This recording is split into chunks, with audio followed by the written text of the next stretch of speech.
तुम बारान से दूर रहोगी।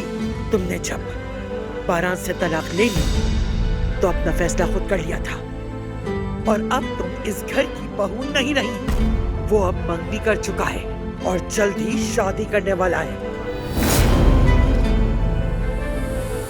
मेरी जिंदगी में क्यों आई थी दिलान? जब जाना ही था तुमने तो आई क्यों? क्यों जगाई उम्मीद मेरे दिल में?